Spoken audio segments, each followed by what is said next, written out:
ಎಲ್ಲರಿಗೂ ನಮಸ್ಕಾರ. ನಾನು doctor Prateeksha Rai, consultant physician, ಕೆಸಿಎನ್ಟೆ ಆಸ್ಪತ್ರೆ Deralakatte, Rai clinic Derabail Mangaluru, KCR Medicity, KC road, Talapady. ತುಂಬ ದಿನಗಳ ನಂತರ ನಾನು ಒಂದು ಉಪಯುಕ್ತ ಮಾಹಿತಿ ಜೊತೆ ನಿಮ್ಮ ಮುಂದೆ ಬರ್ತಾ ಇದ್ದೇನೆ. ಇದು ಮುಖ್ಯವಾಗಿ 40 ವಯಸ್ಸಿಗಿಂತ ಮೇಲಿರುವ ಆ ಹೆಂಗಸರಲ್ಲಿ ಕಾಣಸಿಗ್ತದೆ. ಹಾಗೂ ಇದನ್ನು ಹೆಂಗಸರ ಅಲ್ಲದೆ ನೀವು ಪುರುಷರಾಗಿದ್ದರೆ, ನೀವು ಮಕ್ಕಳಾಗಿದ್ದರೆ, ನಿಮಗೆ ಅಕ್ಕ ತಂಗಿಯರು, ಹೆಂಡತಿ ಆಗಿರ್ಬೋದು, ಅಮ್ಮ ಆಗಿರ್ಬೋದು, ಯಾರಾದರೂ ಇದ್ದರೆ ಇದು ತಿಳ್ಕೊಳ್ಳೋದು ಅತಿ ಉತ್ತಮ. ಯಾಕೆ ಅಂತ ಹೇಳಿದರೆ ಇದರಿಂದಾಗಿ ತುಂಬ ಡಿಫ್ರೆನ್ಸ್ ಆಗ್ತದೆ. ಇದು ಏನಂತ ಹೇಳಿದರೆ ಋತುಬಂಧ ಅಥವಾ ಮುಟ್ಟು ನಿಲ್ಲುವಾಗ ಅಥವಾ ನಿಂತ ನಂತರ ಆಗುವಂತಹ ಕೆಲವು ಸಿಂಪ್ಟಮ್ಸ್ಗಳ ಬಗ್ಗೆ, ಪೋಸ್ಟ್ ಮೆನೋಪಾಸಲ್ ಸಿಂಪ್ಟಮ್ಸ್ ಅಂತ ನಾನು ಹೇಳ್ತೇನೆ. ಸೊ ಇದರ ಬಗ್ಗೆ ನಿಮಗೆ ಮಾಹಿತಿ ಇದು ಯಾಕೆ ಆಗ್ತದೆ, ಏನೆಲ್ಲ ಸಿಂಪ್ಟಮ್ಸ್ ಆಗ್ತದೆ, ಸೊ ಇದನ್ನು ಇಫೆಕ್ಟಿವ್ ಆಗಿ ನಾವು ಹೇಗೆ ಫೈಟ್ ಮಾಡ್ಬೋದು, ಆರಾಮದಾಯಕವಾಗಿ ಈ ಋತುಬಂಧವನ್ನು ಹೇಗೆ ನಾವು ಎದುರಿಸ್ಬೋದು, ಸೊ ಇದರ ಬಗ್ಗೆ ನಾನು ಇವತ್ತು ನಿಮಗೆ ಮಾಹಿತಿ ಕೊಡ್ತೇನೆ. ಆದ್ದರಿಂದ ಎಲ್ಲರೂ ಇದನ್ನು ನೋಡಿ ಆದಷ್ಟು ಜನರಿಗೆ ಇದನ್ನು ಶೇರ್ ಮಾಡಿ, ಸೊ ದ್ಯಾಟ್ ಎಲ್ರಿಗೂ ಹೆಲ್ಪ್ ಆಗ್ತದೆ. ಸೊ ಈ ಮೆನೋಪಾಸ್ ಅಥವಾ ಋತುಬಂಧ ಅಂತ ಹೇಳಿದರೆ ಯೂಶಲಿ ಹೆಣ್ಣು ಮಕ್ಕಳಲ್ಲಿ 10 ರಿಂದ 15 ವರ್ಷದ ಒಳಗೆ ಪೀರಿಯಡ್ಸ್ ಸ್ಟಾರ್ಟ್ ಆಗ್ತದೆ. ಸೊ ಮೆನಾರ್ಕೆ ಅಂತ ಹೇಳ್ತೇವೆ. ಸೊ ಆಮೇಲೆ ತಿಂಗಳಿಗೊಮ್ಮೆ ಪೀರಿಯಡ್ಸ್ ಆಗಿ ಒಂದು ಹೆಂಗಸರು 45 ರಿಂದ 55 ವರ್ಷದ ಒಳಗಡೆ ಈ ಪೀರಿಯಡ್ಸ್ ಆಗೋದು ನಿಲ್ತದೆ. ಸೊ ಇದಕ್ಕೆ ನಾವು ಮೆನೋಪಾಸ್ ಅಂತ ಹೇಳ್ತೇವೆ. ಅಂತ ಕೆಲವರಿಗೆ ಏನಾಗ್ಬೋದು, ಸೊ ಸ್ವಲ್ಪ ಒಂದು 2-3 ತಿಂಗಳು ಪೀರಿಯಡ್ಸ್ ಆಗೋದಿಲ್ಲ, ಮತ್ತೆ ಪುನಃ ಆಗ್ತದೆ. ಸೊ ಇದಕ್ಕೆ ನಾವು ಮೆನೋಪಾಸ್ ಅಂತ ಋತುಬಂಧ ಅಂತ ಹೇಳೋದಿಲ್ಲ. ಯಾವಾಗ 1 ವರ್ಷದಲ್ಲಿ ಯಾವತ್ತೂ ಪೀರಿಯಡ್ಸ್ ಆಗಲಿಲ್ಲ, 1 ವರ್ಷದಲ್ಲಿ ಯಾವತ್ತೂ ಪೀರಿಯಡ್ಸ್ ಆಗದೇ ಇರುವಾಗ ನಾವು ಮೆನೋಪಾಸ್ ಅಂತ ಹೇಳ್ಬೋದು. ಅಂತ ಹೇಳಿದರೆ ಅವರಿಗೆ ಮಕ್ಕಳಾಗುವಂತಹ ಆ ಎಬಿಲಿಟಿ ಅನ್ನು ಅವರು ಕಳ್ಕೊಂಡಿರ್ತಾರೆ ಆಗ. ಸೊ ಇದಕ್ಕೆ ನಾವು ಮೆನೋಪಾಸ್ ಅಂತ ಹೇಳ್ತೇವೆ. ಸೊ ಯಾಕೆ ಈ ಋತುಬಂಧ ಆಗ್ತದೆ, ಪೀರಿಯಡ್ಸ್ ಯಾಕೆ ಸ್ಟಾಪ್ ಆಗ್ತದೆ ಅಂತ. ಸೊ ಯೂಶ್ವಲಿ ಏನಾಗ್ತದೆ ಅಂತ ಹೇಳಿದರೆ ನಮ್ಮ ಗರ್ಭಕೋಶ ಇರ್ತದೆ. ಸೊ ಅದರಲ್ಲಿ ಓವರಿ, ಅಂಡಾಶಯ ಅಂತ ಇರ್ತದೆ. ಸೊ ಈ ಓವರಿಯಲ್ಲಿ ಅನೇಕ ಎಗ್ಸ್ಗಳು ಇರ್ತವೆ. ಸೊ ನಾವು ಹುಟ್ಟುವಾಗ ಮಿಲಿಯನ್ ಗಟ್ಟಲೆ ಇದು ಎಗ್ಸ್ಗಳು ಇರ್ತವೆ. ಸೊ ಇದು ಎವ್ರಿ ಮಂತ್ ಪೀರಿಯಡ್ಸ್ ಆಗೋ ಇದು ರಿಲೀಸ್ ಆಗಿ ಲಾಸ್ಟ್ಗೆ ಈ ಅಂಡಾಶಯದಲ್ಲಿ ಎಗ್ ಇರುವುದೇ ಇಲ್ಲ. ಸೊ ಎಲ್ಲ ಖಾಲಿ ಆಗ್ತದೆ. ಸೊ ಆಗ ಪೀರಿಯಡ್ಸ್ ಆಗೋದು ನಿಲ್ತದೆ. So periods usually once in 28 days 30 days ಆಗ್ತದೆ. ಸೊ 28 ಡೇಸ್ಗೆ ಆಗೋದಿದ್ರೆ ಫಸ್ಟ್ 14 ಡೇಸ್ ಅನ್ನು ನಾವು ಫಾಲಿಕ್ಯುಲರ್ ಫೇಸ್ ಅಂತ ಹೇಳ್ತೇವೆ. ಸೊ ಆಮೇಲೆ ಈ ಎಗ್ ಪ್ರೊಡ್ಯೂಸ್ ಆಗ್ತದೆ, ಆಮೇಲೆ ಅದನ್ನು ಲೂಟೆಲ್ ಫೇಸ್ ಅಂತ ಹೇಳ್ತೇವೆ. ಸೊ ಇದರಲ್ಲಿ ಈಸ್ಟ್ರೋಜನ್ ಹಾರ್ಮೋನ್ ಇರ್ತದೆ, ಆಮೇಲೆ ಪ್ರೊಜೆಸ್ಟರಾನ್ ಹಾರ್ಮೋನ್ ಇರ್ತದೆ. ಸೊ ಇದೆಲ್ಲ ಹಾರ್ಮೋನ್ಗಳು ಇರ್ತದೆ. ಸೊ ಒಮ್ಮೆ ಎಗ್ ಎಲ್ಲ ರಿಲೀಸ್ ಆಗಿ ಖಾಲಿ ಆಗುವಾಗ ಈ ಈಸ್ಟ್ರೋಜನ್ ಪ್ರೊಡಕ್ಷನ್ ಅಂಶಗಳು ಕಡಿಮೆ ಆಗಿ ಆಮೇಲೆ ಇದು ಪೀರಿಯಡ್ಸ್ ನಿಲ್ತದೆ. ಸೊ ಇದಕ್ಕೆ ನಾವು ಮೆನೋಪಾಸ್ ಅಂತ ಹೇಳ್ತೇವೆ. ಸೊ ಈ ಹಾರ್ಮೋನ್ಗಳು ಕಮ್ಮಿ ಆಗ್ತದೆ. ಸೊ ಇದರಿಂದಾಗಿ ಏನಾಗ್ತದೆ, ನಮ್ಮಲ್ಲಿ ಅನೇಕ ಚೇಂಜಸ್, ನಮ್ಮ ಬಾಡಿಯಲ್ಲಿ ಅನೇಕ ಚೇಂಜಸ್ ಆಗ್ತದೆ. ಸೊ ಈ ಚೇಂಜಸ್ ಇಂದಾಗಿ ಈ ಸಿಂಪ್ಟಮ್ಸ್, ಪೋಸ್ಟ್ ಮೆನೋಪಾಸಲ್ ಸಿಂಪ್ಟಮ್ಸ್ ಏನದು ಬರ್ತದೆ. ಸೊ ಈ ಋತುಬಂಧ ಆಗೋದು 45 ರಿಂದ 55 ವರ್ಷದ ಒಳಗಡೆಯಲ್ಲಿ. ಸೊ ಕೆಲವರಿಗೆ ಸ್ವಲ್ಪ ಬೇಗ ಆಗ್ಬೋದು, ಕೆಲವರಿಗೆ ಸ್ವಲ್ಪ ಲೇಟ್ ಆಗ್ತದೆ. So it depends on various factors. ನೀವು ಎಲ್ಲಿ ಇರೋದು, ಸೊ ನಿಮ್ಮ ತಾಯಂದ್ರಿಗೆ ಬೇಗ ನಿಂತಿದೆಯಾ, ಲೇಟ್ ನಿಂತಿದೆಯಾ, ಸೊ ಬೇರೆ ಬೇರೆ ಸ್ಮೋಕಿಂಗ್ ಮಾಡ್ತಾ ಇದ್ದಾರೆ ಅಥವಾ ಆಲ್ಕೋಹಾಲ್ ಮಾಡ್ತಾ ಇದ್ದಾರೆ, ನಿಮ್ಮ ಲೈಫ್ ಸ್ಟೈಲ್ ಹೇಗಿದೆ, ಸೊ ಇದರ ಹೇಗೆ ಬೇರೆ ಬೇರೆ ಫ್ಯಾಕ್ಟರ್ಸ್ ಇದಕ್ಕೆ ಇನ್ಫ್ಲುಯೆನ್ಸ್ ಆಗ್ತದೆ.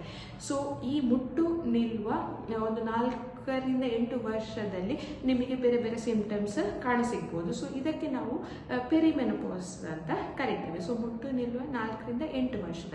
ಸೊ 40 ವರ್ಷಕ್ಕಿಂತ ಮುಂಚೆಯೇ ಯಾರಿಗೆ ಈ ಋತುಬಂಧ ಆಗ್ತದೆ, ನಾವು ಅದನ್ನು ಅರ್ಲಿ ಪ್ರೀಮೆಚ್ಯೂರ್ ಮೆನೋಪಾಸ್ ಅಂತ ಹೇಳ್ತೇವೆ, ಬೇಗ ಆಗುವಂಥದ್ದು.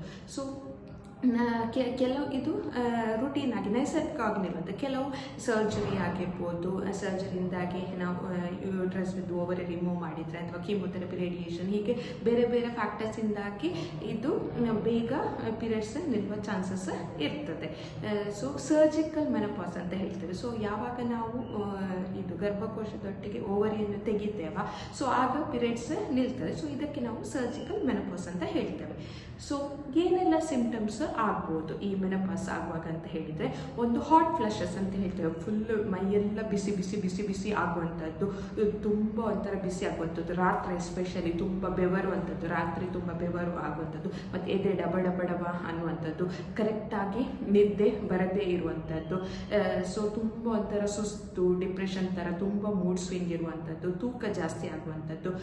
ಸೊ ಈ ಹಾರ್ಮೋನ್ಗಳಿಗೆ, ಈ ನಮ್ಮ ಕೂದಲಿದ್ದು ಹೆಲ್ತ್ ಇರ್ಬೋದು, ಸ್ಕಿನ್ ಇದ್ದು ಬೋನಿದ್ದು ಹೆಲ್ತಿಗೆಲ್ಲ ಈ ಹಾರ್ಮೋನ್ಗಳು ಮುಖ್ಯ. ಸೊ ಹಾರ್ಮೋನಲ್ ಇಫೆಕ್ಟ್ ಕಮ್ಮಿ ಆಗಿ ಏನಾಗ್ತದೆ, ಜಾಸ್ತಿ ಕೂದಲು ಉದುರುದು ಇರ್ಬೋದು, ನಮಗೆ ಒಂಥರ ಬೋನ್ ಸವೆತ ಹಾಗೆ ಬೋನೆಲ್ಲ ನೋವಾಗುವಂಥದ್ದು, ಮಾಂಸಖಂಡ ಎಲ್ಲ ನೋವಾಗುವಂಥದ್ದು. ಸೊ ಇದೆಲ್ಲ ಸಿಂಪ್ಟಮ್ಸ್ ಬರ್ಬೋದು. ಸೊ 45ರಿಂದ ಅರೌಂಡ್ 55 ವರ್ಷದ ಆದಮೇಲೆ ಹೆಂಗಸರಲ್ಲಿ ಸೊ ಇದೆಲ್ಲ ಸಿಂಪ್ಟಮ್ ಬಂದರೆ ಸೊ ನಾವು ನೋಡಬೇಕು ಇದು ಈ ಪೆರಿಮೆನೋಪಾಸಲ್ ಅಥವಾ ಪೋಸ್ಟ್ ಮೆನೋಪಾಸಲ್ ಸಿಂಪ್ಟಮ್ ಅಂತ ನೋಡಬೇಕಾಗ್ತದೆ. ಮೇಯ್ನಾಗಿ ಬಿಸಿ ಬಿಸಿ ಆಗುವಂಥದ್ದು, ಯಾವುದಕ್ಕೂ ಇಂಟ್ರೆಸ್ಟ್ ಇಲ್ಲದೆ ಇರುವಂಥದ್ದು, ಎದೆ ಡಬಡಬ ಆಗೋದು, ಟೆನ್ಷನ್ ಆಗೋದು ಜಾಸ್ತಿ, ಸೊ ಎಲ್ಲ ಕೈ ಬೋನ್ಗಳು ಮಾಂಸಖಂಡಗಳೆಲ್ಲ ನೋವಾಗೋದು ಹೀಗೆ. ಸೊ ಇದು ಬೇರೆ ರೀಸನಲ್ಲೂ ಬರ್ಬೋದು, ಏನಾದರೂ ಥೈರಾಯ್ಡ್ ತೊಂದರೆ ಇರ್ಬೋದು, ಕ್ಯಾಲ್ಶಿಯಂ ತುಂಬ ಕಮ್ಮಿ ಆಗಿರ್ಬೋದು, ಅಥವಾ ಅನಿಮಿಯಾ ರಕ್ತಹೀನತೆ ಆಗಿರ್ಬೋದು. ಸೊ ಇದರಲ್ಲಿ ಸಹ ಬರ್ಬೋದು. ಸೊ ಆದ್ದರಿಂದ ಕರೆಕ್ಟಾಗಿ ನೋಡ್ಬೇಕು ಯಾವ ಕಾರಣದಿಂದಾಗಿ ಇದು ಬರ್ತಾ ಇದೆ ಅಂತ. ಸೊ ಈ ಮೆನೋಪಾಸ್ ಅಥವಾ ಪೋಸ್ಟ್ ಮೆನೋಪಾಸಲ್ಲಿ ಬರೋದಾದರೆ ಏನು ಟೆಸ್ಟ್ ಯೂಶ್ವಲಿ ಏನಂತ ಹೇಳಿದ್ರೆ, ಡಾಕ್ಟರ್ ಈಸ್ಟ್ರೋಜನ್ ಲೆವೆಲ್ ನೋಡ್ತಾರೆ, ಆಮೇಲೆ FSH ಲೆವೆಲ್ ಅಂತ ನೋಡ್ತಾರೆ. ಸೊ ಈಸ್ಟ್ರೋಜನ್ ಲೆವೆಲ್ ತುಂಬ ಕಮ್ಮಿ ಆಗಿರ್ತದೆ, ಆ FSH ಲೆವೆಲ್ ಜಾಸ್ತಿ ಆಗಿರ್ತದೆ. ಮತ್ತು ಸ್ಕ್ಯಾನ್ ಮಾಡಿ ನೋಡುವಾಗ ಇದೆಲ್ಲ ಎಟ್ರೋಫಿಡ್ ಆಗಿರ್ತದೆ, ಅಂದರೆ ಯೂಟ್ರಸಿಸ್ ಸೈಜ್ ಕಮ್ಮಿ ಆಗಿರ್ಬೋದು, ಇದು ಓವರಿದ್ದು ಸೈಜ್ ಕಮ್ಮಿ ಆಗಿರ್ಬೋದು. ಸೊ ಇದರಿಂದಾಗಿ ಕೆಲವೆಲ್ಲ ಫೀಚರ್ಸಿಂದಾಗಿ ನಮಗೆ ಗೊತ್ತಾಗ್ಬೋದು ಇದು ಮೆನೋಪಾಸ್ ಅಥವಾ ಪೋಸ್ಟ್ ಮೆನೋಪಾಸಲ್ ಸಿಂಪ್ಟಮ್ ಅಂತ. ಸೊ ಇದನ್ನು ನಾವು ಹೇಗೆ ಇದು ಎಲ್ರಿಗೂ ತಡೆಗಟ್ಟಲಿಕ್ಕೆ ಆಗೋದು, ಇದು ಎಲ್ರಿಗೆ ಬರುವಂಥದ್ದು, ಅದು ನ್ಯಾಚುರಲ್.